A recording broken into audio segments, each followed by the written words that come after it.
천주교 신부가 사순절인데 산책을 나갔습니다. 그런데 강도를 만났습니다. 가진 것 다 내놔라고 했습니다. 그냥 가볍게 산책하다 보니 가지고 온 것이 없습니다. 가지고 있는 것이 없다고 했더니 털어봐, 다 내놔 그랬어요. 그러다 보니까 피던 담배값이 있습니다. 그 담배값을 값을 내놓으니까 그 강도가 하는 말이 어허, 나는 사순절에는 담배 안 피워 그러더라는 것입니다. 사순절이 다 지나고 오늘 부활절을 맞았습니다. 부활절에 제가 초청을 받고 이곳에 섰습니다. 부활절에 부활과 상관없는 말씀을 전하면 이것 이상한 일이고, 부활절에 맞는 설교를 하자니까 많이 해왔습니다. 벌써 부활절 설교만 한 것이 35분은 됩니다. 그러니까 여러분 또 듣는 말씀 하고 관심 없을 수 있습니다. 절기 설교는 두 가지 특징이 있습니다. 하나는 하기 아주 쉽다는 겁니다. 늘 해왔으니까. 어려운 것은 뭐냐? 좀 새롭게 해보자. 그게 어렵습니다. 그래서 저는 쉽게 하던 것 그대로 쉽게 하겠습니다. 또 그 말씀 들어야 합니까? 찬송가에 있습니다. 평생에 듣던 말씀, 평생에 듣던 말씀, 주 예수 부활 소식 또 들려주시오. 그래서 오늘 제목을 부활신앙이라 그렇게 정했습니다. 오늘 본문의 말씀은 3절에서 8절까지만 적었는데 실제는 1절에서 58절 15장 전체입니다. 이것을 부활장이라 그래서 바울은 생명을 걸고 전한 말씀이 바로 부활에 대한 신앙인 것입니다. 데살로니가 교회 성도들에게 편지하면서 15장 전체를 부활신앙에 대한 말씀을 쭉 하고 있습니다.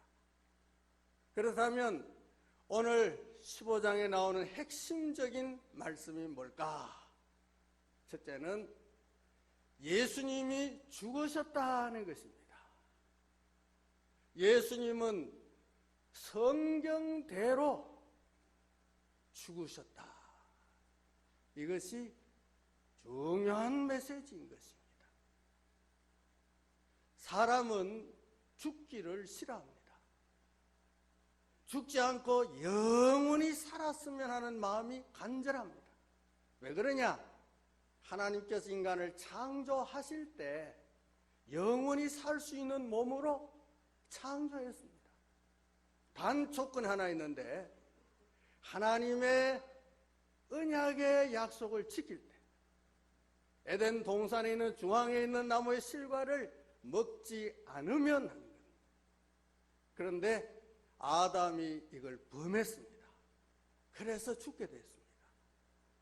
그러니 사람은 영원히 살고 싶은데 살지 못하고 죽습니다. 성경 구약 창세기에 있는 말씀 보면 몇 살까지 살다가 죽었다, 몇 살까지 살다가 죽었다. 처음 지음받은 아담도 죽었고 그의 자녀들도 죽었고 많은 사람들이 죽었습니다. 수백 년까지 살았고 가장 오래 사는 사람이 969세까지 살다가도 죽었습니다. 그러나 노아 홍수 이후에는 생명이 아주 급하게 수명이 단축됐습니다. 그래서 모세 같은 사람은 120년 살다가 죽었습니다. 시편에 보면 사람의 연수가 70이요 강건하면 80이라도 그 연수의 자랑은 수고와 슬픔뿐이라. 여러분 70세 넘겼으면 제대로 산 겁니다. 80세가 되면 강건하다는 것입니다. 강건하면 80이라고 했습니다. 그런데 제가 어렸을 때 시골에서 살았는데 회갑잔치하는 사람들을 보니까 아, 이제 인생 다 살았구나 그런 생각했어요. 또 그때는 회갑이 참 장수하는 그런 시대였습니다. 70이 되면 고려장이라 해서 살아남은 사람도 억지로 죽이고 버리는 그런 시대 아니었습니까? 그러나 요즘은 술도 발달이 됐고 음식도 좋고 또 생활도 넉넉하고 요즘 방송에 가장 많이 나오는 것이 건강에 대한 방송이 참 많습니다. 그래서 그걸 듣고 이행하는 까닭에 요즘 수명이 많이 늘어났습니다. 60회갑 잔치하면 명함도 못 냅니다. 60회갑 잔치합니다 하면 아무 관심도 없어요. 칠순에 잔치 한번 해볼까 해서 칠순 돼도 사람 별 감동이 없어요. 다 칠순까지 가니까. 80이 돼도 경로당에 못 간대요. 신부는 것밖에 안 된답니다. 왜냐하면 90세 이상 된 사람이 저 앉아 있으니까. 그래서 80이 넘어도 이것 아주 젊다는 겁니다. 그래서 요즘 유행하는 노래 있는데 100세 인생이다. 80세에 저 세상에서 날 데리러 오거든. 아직은 쓸만해서 못 간다고 전해라. 80세에 저 세상에서 또 데리러 오거든. 자존심 상해서 못 간다고 전해라. 이게 대북 방송에 나와가지고 북한을 향해서 막 부릅니다. 북한은 이게 까마득한 옛 얘기입니다. 그래서 남한은 정말 장수도 하고 잘 사는구나 하는 심리전에 이용되기도 하는 것입니다. 지금 세계에서 살아있는 사람 중에 가장 장수하고 있는 사람이 누구냐? 투리나라고 하는 할머니입니다. 이분 어느 나라 사람인가? 인도네시아의 사람인데 작년에 157세였습니다. 아직 죽었다고 사망 부고장이 저게 안 온 거 보면 아직도 살아있는 것이 분명합니다. 그런데 그가 빼놓지 않고 먹는 음식이 있다. 하루도 빼놓지 않는 음식이 있다. 궁금하시지요? 여주라는 것입니다. 오이도 아닌 것이, 수세미도 아닌 것이 울룩불룩하게 생긴 여주, 아주 쓰다고 합니다. 그걸 빼놓지 않고 계속 먹는다는 것입니다. 여러분, 이렇게 살아도 부족할 텐데 예수님은 몇 세에 돌아가셨느냐? 33세에 돌아가셨어요. 질병으로 돌아간 것도 아니고 교통사고로 돌아가신 것도 아니고 누군가가 그를 죽였습니다. 그래서 예수님은 33세 죽임 당하셨습니다. 그럼 누가 죽였느냐? 유대인들입니다.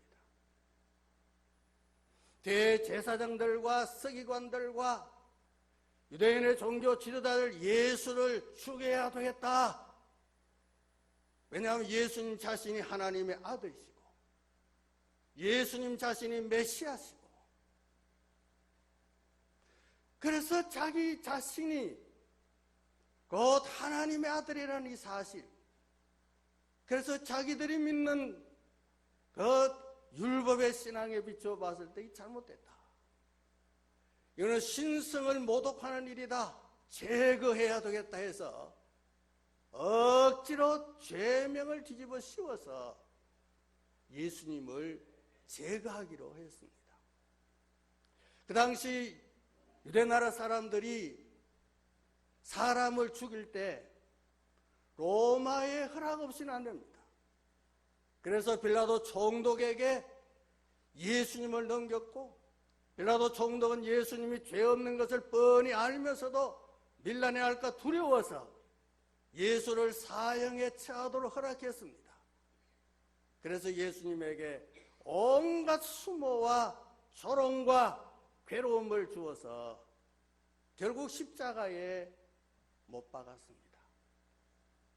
예수님은 33세에 세상을 떠나셨습니다. 이것은 우연히 일어난 것이 아니라 성경대로 죽으셨다고 했습니다. 예수님은 세상에 오실 때 벌써 죽음을 안고 오셨습니다. 태어날 때 이름부터 먼저 말씀했습니다. 이름을 예수라라. 예수라는 것은 자기 백성을 저희 죄에서 구원할 자라. 세례 요한은 예수님 오는 것을 보고 세상 죄를 지고 가는 하나님의 어린 양이로다. 양은 희생의 제물입니다. 예수님은 희생의 제물 오셨습니다. 그래서 성경대로 죽으셨는데 이 죽음을 대속의 죽음이라. 모든 사람은 다 자기 죄 때문에 죽었지만 우리 예수님께서는 오늘 본문같이 우리의 죄를 위하여 죽으셨다. 예수님은 성경대로 죽으셨다는 메시지였습니다. 두 번째 메시지가 뭐냐? 성경대로 장사 지낸 바 되셨다. 그랬습니다. 여러분, 사람은 살다가 죽으면 장사하게 되어 있습니다. 당신을 없으면 나는 못 산다 하고 그렇게 말했더라도 죽으면 얼른 갖다 버립니다. 짧으면 3일이고 길면 5일이고 혹시 특별한 경우는 예외가 되겠습니다만 5일장해서 합니다. 당신 없으면 못 살아 해도 다 삽디다. 장사 지내는 거예요. 여러분, 요즘 장사 지내는 사람들의 그 모습, 풍습이 각 나라마다 다 다릅니다. 어떤 나라에는 그 마을에다가 묘지를 만드는 사람들도 있고, 어떤 나라에 들판에 그냥 내놓아서 새들이나 짐승이 장사 지내도록 맡기는 데가 있습니다. 우리나라는 거의 대부분 과거에는 매장을 했습니다. 매장할 때 장사 지내는 모습을 보니까 제가 어렸을 때 시체 담을 관을 만들고 황토흙을 솥에다가 볶아서 관 안에 시체 넣고 시체 안에 곽을 채우는데 볶은 황토흙을 가득히 채워서 그리고 관을 덮습니다. 그러면 이 관이 얼마나 무거운 흙이 가득 들었으니까 이걸 상여에 메어서 상도꾼들로 하여금 상여를 메고 나가게 하는데 이 관 하나만 해도 무거운데 그 위에 또 올라탄 사람이 있죠. 어떤 사람이냐? 장송곡을 인도하는 사람이 종을 하나 땅땅 치면서 거기에 척 올라앉습니다. 그럼 가면서 노래를 하는 것입니다. 어제까지 성튼 몸이 울음소리 웬일인가 딸랑딸랑 이 세상을 하직하고 북망산이 웬일인가 딸랑 옛 노인의 말 들으니 불로 장생 없답니다. 딸랑 이러고 개울을 지나가는데도요, 사람들이 그냥 싹 지나가요. 왜냐하면 밑에 발이 안 닿으면 그냥 매달려 가요. 그러다가 장례식 마치면 상도꾼이 골병 들어 시들시들하고 죽는 사람도 들어 있었습니다. 장지에 가서 보면 관을 그대로 묻는 사람이고, 뚜껑을 열어가지고 안에 다 끄집어내고 시체만 그대로 묻는 사람이 거기에 흙을 넣어가지고 꽉 채워가지고 묻는 사람이, 그런 사람 아예 관을 채워버리고 시체만 내려놓고 석회석을 뿌려가지고 석회를 뿌려서 그건 덮기도 하고 다양합니다.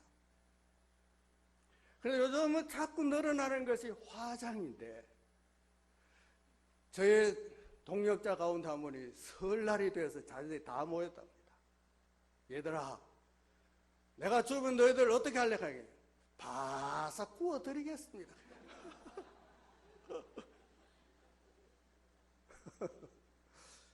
그 좋은 말인지 나쁜 말인지는 아직까지 헷갈려요. 그래서 그걸 부수어서 소망교회 같은 데 보니까 수양관에 거기 있습니다. 돌이 있는데 거기 다 뿌리고, 어떤 사람은 수목장하고, 어떤 사람은 강물에 바닷물에 뿌리기도 하고. 여러분, 이 장례하는 일에 있어서 어떤 방식으로든지 성경적으로는 문제가 없습니다. 만약에 성경적으로 장사하는 것이 분명히 있다고 한다면은 우리 믿는 성도는 이렇게 해라, 매장해라, 화장해라, 화장하듯 어떻게 해라, 매장하듯 어떻게 해라 하고 구체적으로 나왔을 건데 그게 하나도 없어요. 그래서 어떤 모습으로 하든지 아무 상관이 없다는 겁니다.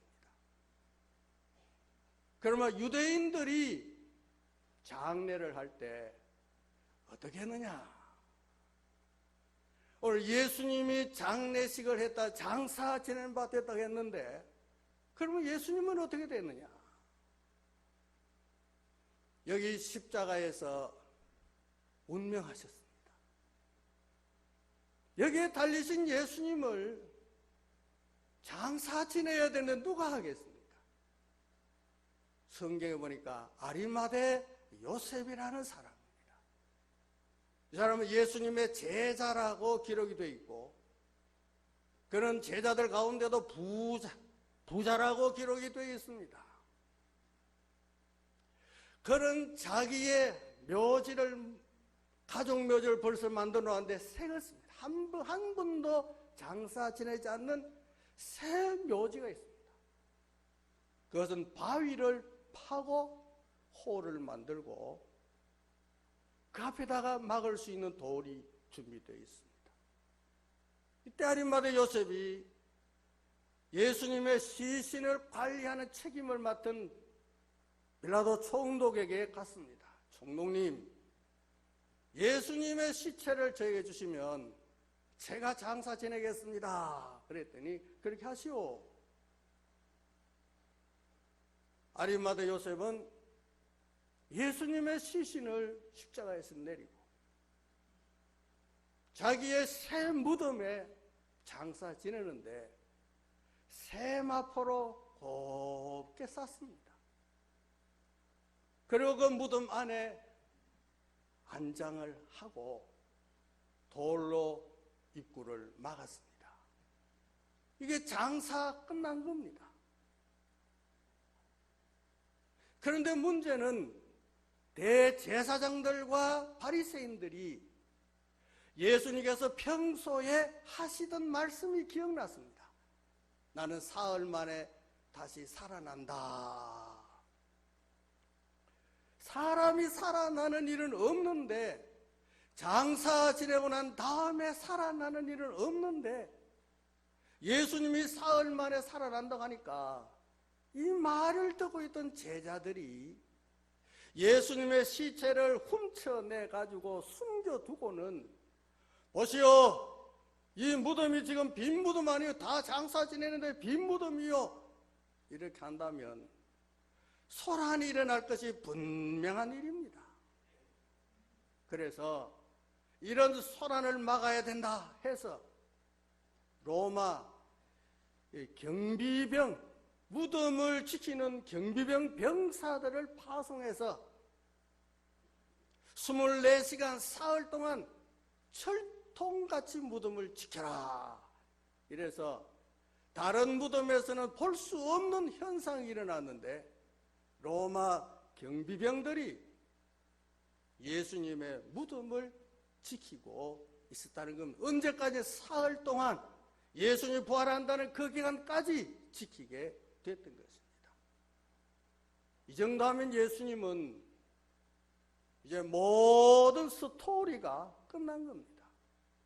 여러분, 우리가 이 세상에 태어나서 활동하다가 죽어서 묘지에 안장하고 장사 다 지내고 나면 그 사람에 대해서 그 사람의 스토리는 그걸로 끝나는 겁니다. 그 이후에는 그의 스토리는 없습니다. 오늘 우리도 장사 지내고 나면 그걸로 다 끝이 납니다. 그러다 보니까 사용하던 유물도 다 버리고 자기는 소중하게 여겼던 것을 후손들은 소중하지 않으니까 다 버리더라는 겁니다. 어떤 목사님은 평생에 모아둔 폐, 그게 정말 폐가 되더라는 겁니다. 그래서 자녀들로 하여금 버리게 하는 것보다 내가 버려야지 그러면서 가진 거 다 버려놓고 그래서 운명하시는 분도 있다는 것입니다. 죽음으로 우리 인생 끝나는 것입니다. 그래서 사람들은 예수님도 죽었으니 끝났다는 것입니다. 이제 부활했다는 거짓 소문만 안 퍼뜨리면 된다는 겁니다. 그래서 무덤을 지키게 한 것이었습니다. 예수님 우리가 똑같이 세상에 오셔 살다가 죽으시고 장사 지냈습니다. 그런데 세 번째 메시지가 뭐냐? 살아나셨다. 할렐루야. 예수님은 무덤에서 다시 살아나셨다는 것입니다. 이건 지금까지 있었던 일이 아닙니다. 처음 있는 일이었습니다. 무덤에서 다시 살아나다니. 그래서 사람들은 믿으려고 하지 않습니다. 그래서 온갖 이론을 전개해서 예수님은 부활하신 것이 아니다. 그건 환상이었겠지. 무덤을 숨겨놓고 거짓말했겠지. 가능한 이론들은 다 제기해서 예수의 부활은 없다고 얘기했습니다. 그러나 예수님의 부활은 역사적인 사건인 걸 믿으실 바랍니다. 오늘 본문 말씀 보니까 게바에게 보이시고 12 제자에게 보이시고 500여 형제에게 일시에 보이시고 야고보에게도 보이시고 12 제자에게 보이시고 모든 사도에게도 보이시고 맨 나중에 나 바울에게도 보이시고 예수님은 40일 동안 세상에 부활의 몸으로 활동하셨습니다. 많은 사람들에게 보였었습니다. 제자들이 앉아서 있는 방의 문을 닫아놓았는데도 닫힌 상태로 들어오시기도 하셨고 밤새도록 고기를 잡아도 한 마리 잡지 못해서 시리에 찬 베드로를 찾아가서 예수님께서 생선을 구워 놓으시고 조반을 함께 하셨습니다. 승천하시기까지 예수님 자신의 몸은 부활하셨다는 것을 보여준 겁니다. 도마는 보지 않고는 못 믿겠다 했는데 예수님 나타나서 봐라, 내가 부활하지 않았느냐, 만져봐라. 그렇게 의심 많은 도마도 예수님 부활하신 건 맞습니다. 그렇다면 예수님은 부활하신 것이 역사적인 사건인 걸 믿으실 바랍니다. 그 누가 부인해도 역사적인 사건을 부인할 수가 없습니다. 그래서 전 세계 교회가 부활절을 지키고 있습니다. 예수님은 부활하셨다. 예수님은 부활하셨다. 그러면 예수님 부활하신 것하고 우리하고 무슨 상관이 있느냐? 네 번째 메시지는 너희도 부활한다. 할렐루야. 믿는 성도 너희들도 부활한다 하는 것입니다. 여러분도 부활할 줄 믿으실 바랍니다. 만약에 우리 믿는 자들에게 있어서 부활이 없다고 한다면 어떤 현상이 일어났겠느냐? 첫째는 그리스도도 다시 살지 못하셨으리라. 다시 말하면 예수님이 부활하신 것은 우리 성도의 부활을 입증해 준 것이고, 우리 성도들의 부활이 이런 모습이다 보여준 것이고, 내가 부활한 같이 나를 믿는 자도 이렇게 부활한다 확실하게 보여준 것이 예수님의 부활 사건인 것입니다. 우리 성도의 부활이 없다면 예수님도 부활하지 않으셨을 것이라고 했습니다. 두 번째, 우리 믿는 자의 부활이 없다 하면 우리의 전한 것도 다 헛것이라고 했습니다. 지금 우리가 온 세상에 기쁜 소식을 전하고 있는데 예수님의 부활이 없다 하면 이게 헛것이라 합니다. 여러분이 전한 모든 것이 우리의 부활이 없다 하면 헛것이라. 세 번째는 예수님 우리의 부활이 없다 하면 우리가 거짓 증인으로 나타나리라. 우리는 예수님의 증인입니다. 우리는 보았고 들었고 함께했고 체험한 것을 내가 이렇다고 세상을 향해서 증인으로서의 사명을 감당하고 있는데, 만약 우리 성도들의 부활이 없다 하면 다 거짓 증인으로 나타날 것이다. 마지막은 예수님이 우리가 성도의 부활이 없다 한다면 우리가 이 세상에서 가장 불쌍한 자가 된다. 우리 삶이 이 세상뿐이면 우리는 세상에서 가장 불쌍한 자다. 여러분, 세상 삶 이것뿐이라는 건 죽음으로 끝났다고 한다면 우리는 세상에서 가장 불쌍한 자라는 것입니다. 왜냐하면 우리 세상 사람이 좋은 거 다 버리지 않습니까? 그리고 주님이 원하시는 것을 따라서 행합니다. 사순절 기간에 절제의 삶을 살고 고난주 안에 고난도 체험해보고, 그리고 우리는 세상 사람 가는 길로 가지 않고 좁은 길로 가서 살아온 우리가 이 세상뿐이라 하면 가장 불쌍한 자죠. 반대로 뒤엎으면 우리 성도의 부활이 있다고 하면 우리보다 행복한 사람이 없느니라. 할렐루야. 그러면 언제 부활하느냐? 51절 말씀 가운데 보면 우리가 다 잠잘 것이 아니고 마지막 나팔 소리가 있는데 순식간에 홀연히 변화하리라. 잠자다가 깨어날 일이 있다는 거예요.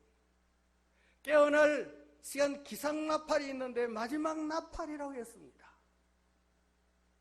이때에 순식간 홀연 이거는 시간이 주어지지 않는 겁니다. 1초 걸리거나 2초 걸리는 우리가 변화되는데, 무덤에서 살아나는데, 죽음에서 살아나는 시간이 걸리지 않습니다. 이건 1초에 몇만 분의 1도 안 됩니다. 순식간 홀연히 변화한다고, 부활한다고 했습니다. 그러면 마지막 나팔 울리는 때가 언제냐? 예수님의 부활 때인 줄 믿으시길 바랍니다. 하나님의 나팔 소리 천지 진동할 때에 예수 영광 중에 구름 타시고 천사들을 세계 만국 모든 곳에 보내어 구원받은 성도들을 모으리. 나팔 불 때 나의 이름, 나팔 불 때 나의 이름, 나팔 불 때 나의 이름 부를 때에 잔치 참여하겠네. 할렐루야. 그때 부를 때 결석하면 안 됩니다. 예 대답하고 그때 다 나타나게 될 줄로 믿습니다. 그때 우리 대민교회 성도들끼리만 잔치 한번 합시다. 그러면 어떤 몸으로 부활하느냐? 욕된 몸이 영광스러운 몸으로 부활할 줄 믿으시길 바랍니다. 지금 우리는 욕된 몸을 입고 있습니다. 그래서 우리는 죄를 짓고 하나님의 영광을 위해 산다 하면서 영광 위에 살지 못한 게 더 많고, 그러다가 영광스러운 몸으로 부활한다. 하나님의 마음에 속 드는 몸으로 부활하는 것이고, 두 번째는 썩을 것이 썩지 아니할 몸으로 부활하는 줄 믿으시길 바랍니다. 지금은 묻어놓으면 다 썩습니다. 오래되면 뼈도 다 썩습니다. 썩을 몸으로 지금 살아가고 있는데, 그때 부활하고 난 다음에는 썩을 몸이 아니라 썩지 아니할 몸으로 살아날 줄 믿으시길 바랍니다. 그때는 안 썩습니다. 시체가 안 썩는 게 아니고 살아있는 이 몸이 안 썩는다는 겁니다. 세 번째는 죽을 사람이 죽지 아니함을 입겠고, 할렐루야. 지금은 죽을 몸입니다. 예수님은 환자에게 찾아가셔서 그를 살리셨습니다. 어떤 사람이 장례식 설교를 하려고 예수님은 장례식에 가서 무슨 설교했나 찾아보니까 그게 없더래요. 왜냐하면 예수님은 다 살렸으니까. 그때 살아나서 죽었어요. 그때 살아난 사람은 죽을 몸으로 다시 산 것밖에 없습니다. 이제 우리는 죽지 아니할 몸으로 살아나는 것을 믿으시기를 바랍니다. 그러면 이제 우리가 예수님의 부활 사건과 나의 부활과 연결이 된 것입니다. 이제 우리는 영원히 사는 몸입니다. 사망아 너의 쏘는 것이 어디 있느냐고, 우리에게 이김을 주시는 하나님께 감사한다고. 무엇을 이겼느냐? 사망을 이긴 줄 믿으시길 바랍니다. 예수님은 사망을 이기셨고 저와 여러분도 사망을 이겨서 사망이 우리 앞에 존재할 수가 없습니다. 어두움이 하나님을 찾아와서 불평했습니다. 하나님, 내 태양 때문에 괴로워 못 살겠습니다. 태양이 나를 자꾸 따라다녀서 내가 괴롭습니다. 그래서 하나님은 태양을 불렀어요. 야 태양아, 너 왜 어두움을 자꾸 따라다니면서 괴롭히느냐 그랬더니, 아닙니다 하나님, 나는 어두움을 한 번도 본 적 없습니다. 그래도 내가 어두움을 따라다녀서 어두움을 괴롭다 하니까 하나님 대질 신문 시켜주세요. 그래서 하나님 그렇게 하마. 하나님께서 어두움과 태양을 서로 대질 신문하는 날이 왔으면 법정을 만들어 놓고 다 오라고 호출했습니다. 그런데 태양은 초청에 응해서 나타났는데 어두움은 못 왔어요. 왜냐? 태양 앞에 어두움은 존재할 수가 없어서 못 온 것입니다. 이제 지금 우리는 죽음이 우리의 생명을 위협하고 있지만, 우리는 이제 예수의 생명, 영원한 생명, 부활의 생명은 사망을 이긴 생명인 줄 믿으시길 바랍니다. 이제 우리 앞에 사망이 존재할 수가 없다. 그래서 58절이 오늘 결론입니다. 형제들아, 그러므로 형제들아, 견실해서 흔들리지도 말고 주일에도 힘쓰는 자들이 되라. 왜냐? 이는 너희 수고가 주 안에서 헛되지 않은 줄 알미니라.